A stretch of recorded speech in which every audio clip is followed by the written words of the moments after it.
और विधानसभा के मानसून सत्र के बाद सीएम मनोहर लाल एक प्रेस कॉन्फ्रेंस कर रहे हैं, सीधे आपको लिए चलते हैं। 750-800 पेशेंट्स और भी कोविड के थे, तो कोविड पेशेंट्स बाकी सब ठीक सप्लाई होती रही है। अब हम तो चूँकि स्टेशन पर एक जगह का मॉनिटर करते हैं, एक जगह वहाँ टोटल ऑक्सीजन है, वहाँ का डिस्ट्रीब्यूशन तो उस एजेंसी के और हॉस्पिटल के माध्यम से हो रही है। उस हॉस्पिटल में जिसमें ये मृत्यु हुई है, वहाँ उस दिन 60 से 70 सिलेंडर्स की ज़रूरत थी ऑक्सीजन की, जबकि उनके पास केवल स्टॉक में 20 सिलेंडर, यानी सिलेंडर को एक दिन में भरने के लिए कम से कम 80-90 सिलेंडर उनके पास होने चाहिए। वो 20 सिलेंडर को बार-बार भरवा रहे हैं और बार-बार ला रहे हैं, बार-बार ले जा रहे हैं। तो आखिर इस ट्रांसपोर्टेशन में बार-बार भरवाने में एक कठिनाई तो स्वाभाविक आ सकती है। तो इसलिए उनका जो इंफ्रास्ट्रक्चर है सिलेंडर्स का, उसकी भी कमी रही है। और रात के समय जब ये घटनाएँ हुई हैं, उस समय उन्होंने जो ऑन कॉल डॉक्टर्स होते हैं इमरजेंसी में, उन लोगों को भी बुलाया नहीं गया, जिसके कारण से ये चीज़ें उनके कंट्रोल से बाहर निकली।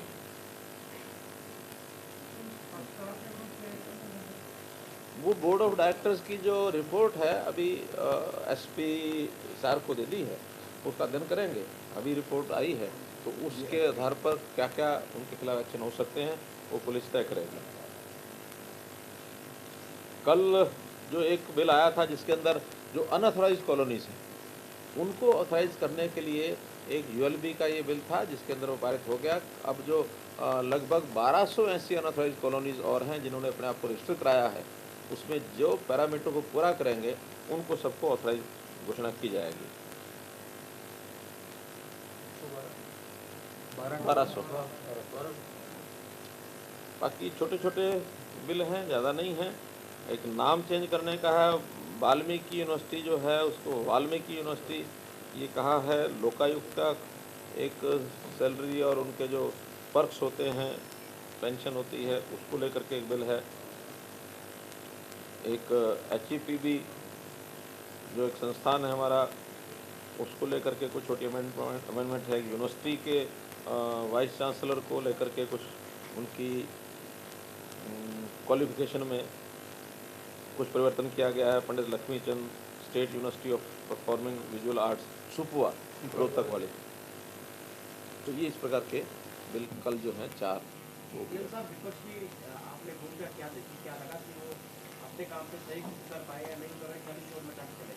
देखिए, आलोचना के लिए आलोचना करना कोई उचित नहीं होता है। उन्होंने जो अच्छे सुझाव दिए, कल एक मेंबर ने, विपक्ष के मेंबर ने कुछ अमेंडमेंट्स पेश किए थे, तो वो अमेंडमेंट पेश जो किए उनको हमने रात को ही उस बिल में इंसर्ट करके और आज उस बिल को पुनर्स्थापित भी किया। ऐसा नहीं कि कोई अच्छा सुझाव नहीं आता है, जो अच्छे सुझाव आते हैं उसको मानते भी हैं। तो ऐसे जो सुझाव होते हैं उनको मान लेते हैं, लेकिन खिलाफत करनी मानो केवल खिलाफत के लिए, उनका जो खिलाफत है वो ऐसा है कि उस खिलाफत में चित भी मेरी पट भी मेरी, इस हिसाब से वो चलते रहते हैं। आपकी खिलाफत का इतना सा फसाना है, बस्ती भी जलानी है और मातम भी मनाना है, इस प्रकार का काम उनका रहता है। अपने आप बस्ती को जलाएंगे और फिर रोने लग जाएंगे।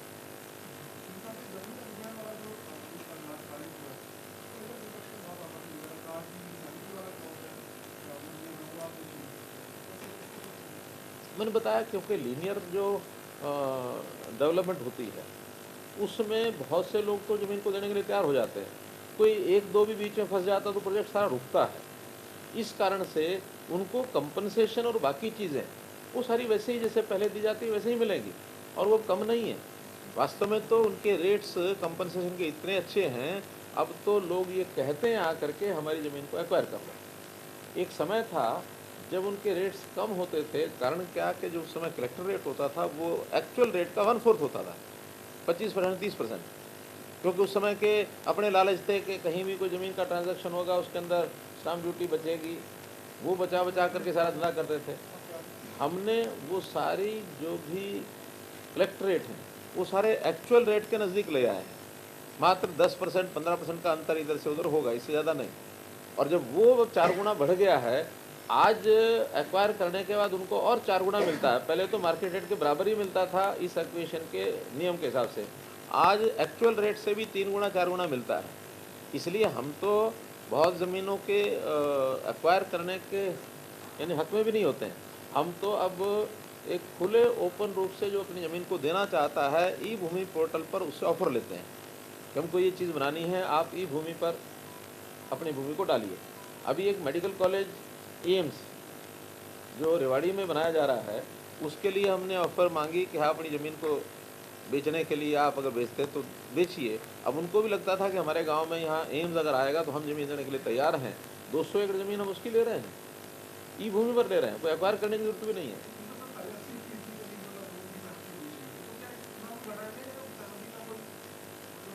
केवल जो इस प्रकार के एसेंशियल प्रोजेक्ट्स हैं, इमरजेंसी प्रोजेक्ट्स हैं, उसके अंदर हटाया गया उसको।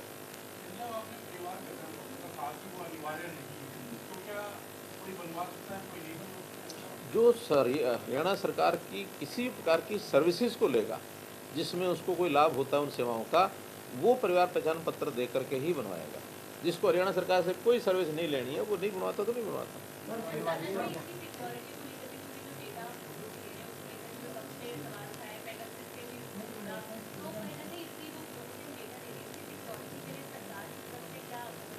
देखिए, जितने भी सिक्योरिटी मेजर्स होते हैं, बहुत जो सीरियस से सीरियस जो मामले होते हैं उनको अध्ययन करके उसकी सिक्योरिटी के प्रबंध किए गए। अगर इस देश के अंदर कितना डाटा है जो सिक्योर्ड है, हम एक जगह का अगर कहीं कोई लीक हुआ उसको सामने रख के चलते हैं। सिक्योर डाटा हमारा आज बैंकों की कितनी ट्रांजैक्शन होती है, कितने बैंक हैं, उनकी सबकी सिक्योरिटी है कि नहीं है। बहुत अगर कहीं एक आध कोई घटना होती है तो किसी जगह पर कोई 10 लोग 5 लोगों ने कोई करोड़ 2 करोड़ रुपया इधर उधर निकाल लिया, वो तो एक दुर्घटना है। लेकिन सारा डाटा कोई इनसिक्योर नहीं है। ऐसे ही हमारा आधार कार्ड का जो डाटा है ये सिक्योर है। उसमें भी अगर कोई डुप्लीकेट आधार के नाते से कुछ बना करके निकाल के ले जाए तो वो उसकी एक प्रकार से वो थेफ्ट है, चोरी है। वो कहीं कहीं किसी न किसी कारणों से अगर होती है तो किसी लूप होल के कारण से होती है। तो ऐसी कोई सिक्योरिटी को थ्रेट इस हमारे विषय में नहीं है। जो हाईएस्ट स्टैंडर्ड ऑफ सिक्योरिटी वो अडॉप्ट किए, इसमें कोई डाटा किसी के पास जाने की कोई देने की आवश्यकता नहीं है। हाँ, जो डिपार्टमेंट के लोग हैं, जो जिम्मेवार हैं, जिनकी रिस्पॉन्सिबिलिटी है, उनमें से अगर कोई डाटा को लीक करता है तो उसके खिलाफ सख्त से सख्त स्ट्रिंजेंट कार्रवाई की जाएगी।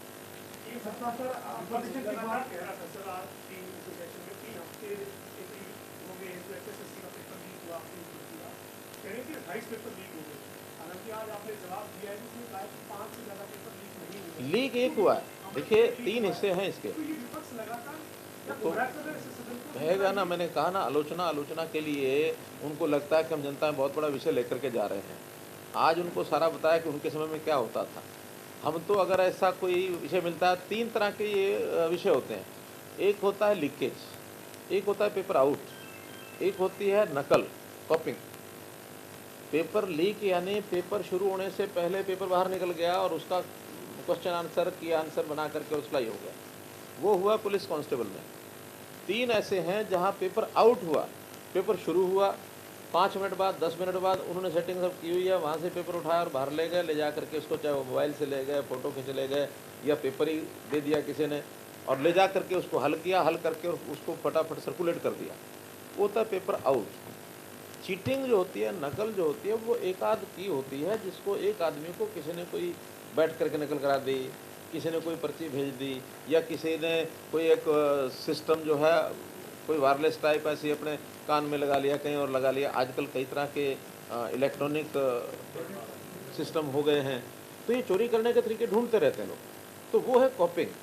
ऐसे 28 केस कॉपिंग के हुए हरियाणा के जो एग्ज़ाम्स हैं, उनमें कहीं 2 हैं, कहीं 3 हैं, कहीं 4 हैं। तो इंडिविजुअल है, लाखों आदमी एग्जाम देते हैं, तो कहीं ना कहीं कोई ना कोई फंसता। वो जनरल एग्जामिनेशन में स्कूल कॉलेज में होता है, तब भी तो कॉपिंग होती है, तब भी पकड़ते हैं। वो जनरल केसेज ऐसे हैं। 15 केसेज कॉपिंग के ऐसे हैं जो सेंट्रल गवर्नमेंट के जितने एग्ज़ाम होते हैं उन्होंने जो शिकायत की उसमें हमने किए हुए हैं। तो ऐसे 43 FIRs ऑफ दीज केसेस, और 4 ये जो बताया मैंने इसके अंदर, 1 में लीकेज, 3 में पेपर आउट, ये सब हुआ। लीकेज सबसे ज़्यादा गंभीर एक विषय है।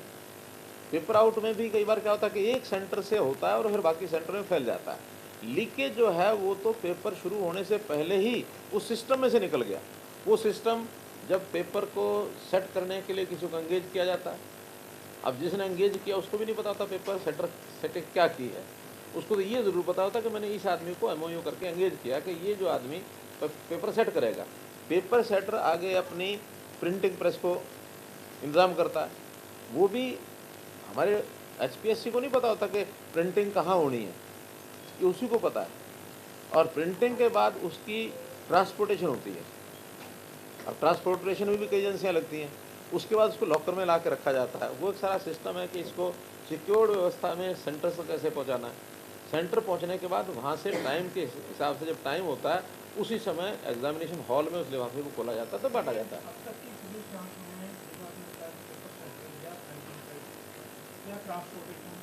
जितने पकड़ में आए तो आए हैं, जैसे कोई एकेडमिक वगैरह इस तरह की पैनल भी आया है जो पेपर प्रिंटर है या प्रिंटर है या इस तरह प्रिंटर तक पहुँच गए।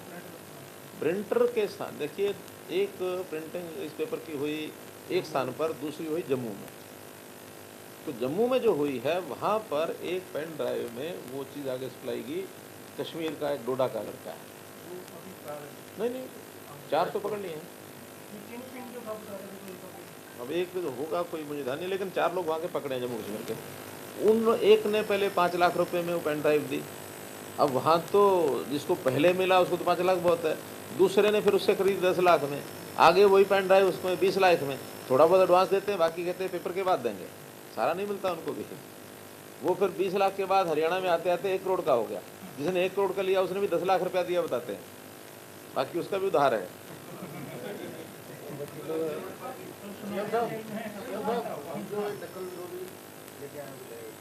इसमें विपक्ष का कहना था कि बाकी किसी स्टेट का कॉपी कर लिया, बहुत जल्दबाजी में कर रहे हैं ऐसा। तो हम एक आदर्श परीक्षा को बनाने के लिए ये अपना हमारा है या कहीं किसी स्टेट की? कुछ स्टेट्स ने कॉपिंग बिल बनाए हुए हैं और जब भी ऐसे कोई प्रावधान किए जाते हैं तो मॉडल के रूप में कुछ ना किसी 1-2 स्टेट के बिल लिए जाते हैं। ऐसा नहीं है कि हर चीज़ यहाँ रात को बैठ के अपने आप बनती है, और उसमें कोई कमी होती है अपने हिसाब से उसको चेंज करना हो तो चेंज करते हैं। तो दूसरे स्टेट्स का एक्ट लिया नहीं जाता है। हर स्टेट दूसरी स्टेट्स के बारे में देखते रहते हैं किसी ने क्या पारित किया। आज हमारे ये जो 8-9 बिल पारित हुए हैं, इस समय तक सभी स्टेट्स ने मंगवा लिए होंगे। ये पंजाब ने मंगवा लिए होंगे, राजस्थान ने भी, इन्होंने भी, सब एक दूसरे स्टेट को भी देखते हैं कि कहाँ क्या चीज़। देखिए, बेस्ट प्रैक्टिसेस अगर कहीं एक दूसरे को देख करके भी लागू होती हैं उसमें कहीं कोई आपत्ति नहीं है, होनी चाहिए। अब कोई बात मानो हमने अच्छी की है, कल है ना वो सिद्धू ने बोला गन्ने के ऊपर, आज कुछ और बोल दिया जी। चलो इसका श्रेय हरियाणा को जाता है। आज पंजाब में कुछ और बोल दिया। बोला था कि जो कॉमन एंट्रेंस टेस्ट के लिए राज्य का भी आएगा, क्या उसको एक्सटेंड करा जाएगा? देखिए, ये डेट से केवल रजिस्ट्रेशन की, रजिस्ट्रेशन का जब तक एग्ज़ाम, जब तक भर्ती विज्ञापन नहीं होता पोस्ट का, तब तक तो केवल रजिस्ट्रेशन है। इसलिए पोस्ट एक बार जब एडवर्टाइजमेंट होगी, जब उस समय तक एक बार बढ़ाओ, 2 बार बढ़ाओ, पिछले तो हैं ही, नए भी आ सकते हैं। मानो किसी ने एग्ज़ाम दे करके अब पास किया है, उसका भी तो अधिकार बनता है ना। टेस्ट की कोई टेस्ट की डेट आज से पहले नहीं हुई है, कोई डेट नहीं हुई है। एक मिनट।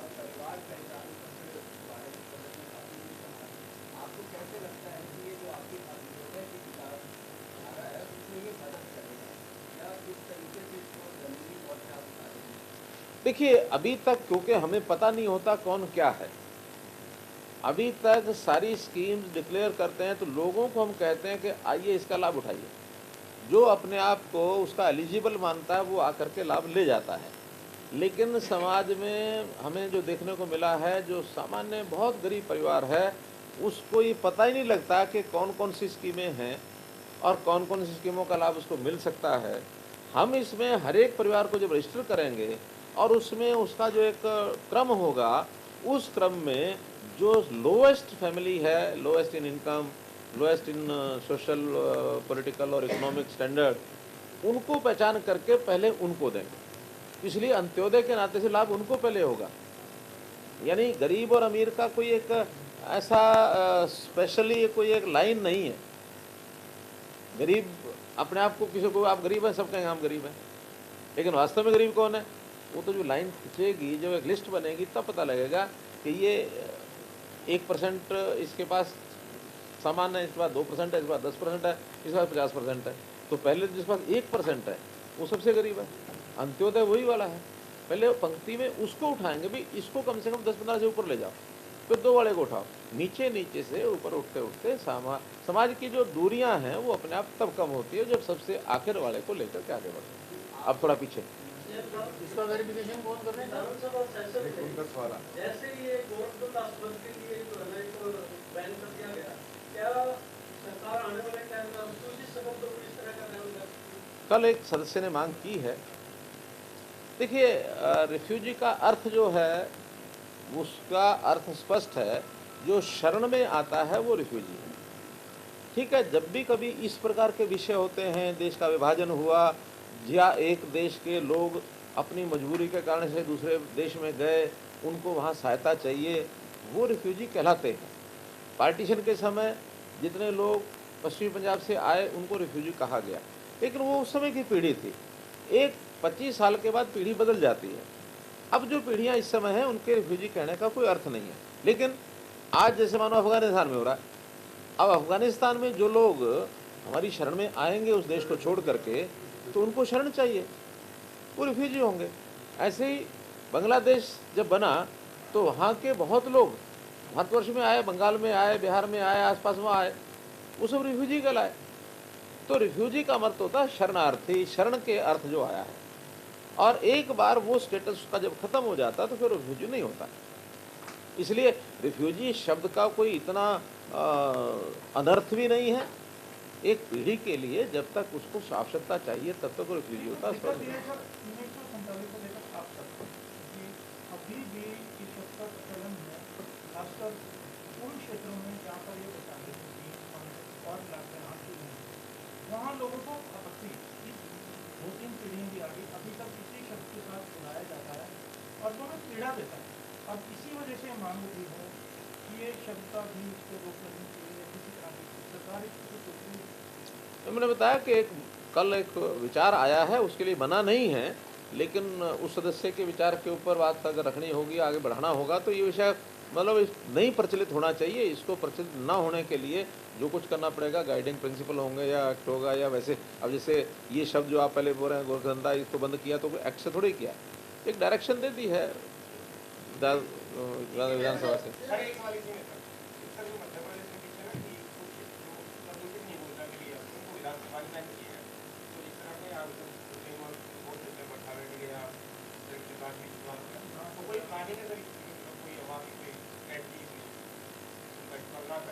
डायरेक्टिव प्रिंसिपल्स होते हैं, जहाँ भी कहीं कोई इस प्रकार का शब्द आता तो उसको मना कर।